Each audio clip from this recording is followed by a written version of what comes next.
సరే, అలాగే కాపాడుతాను. ముందు అక్కడ ఒక పాము మంటల్లో చిక్కుకుంది.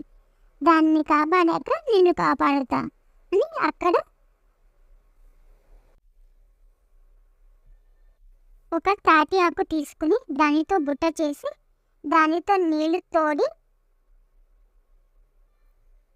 మంటలు ఆర్పుతాడు. పాము, చాలా ధన్యవాదాలు. నన్ను మంటల బారి నుండి కాపాడినందుకు. నా పేరు వాసుకి. నీకు ఏ సహాయం కావాలన్నా నన్ను గట్టిగా పిలువు, నేను వస్తాను. ఇదే నా వాగ్దానం అని చెప్పి పాము అక్కడి నుండి వెళ్ళిపోయింది. సరేనని ఆదిత్యుడు బావి దగ్గరికి వెళ్తాడు. బావిలో పడిన పులిని కాపాడడానికి పెద్ద మర్రి చెట్టు ఊడలకు పెద్ద తీగలు అల్లుకొని ఉంటాయి. వాటిని తెచ్చి ఒకదానికొకటి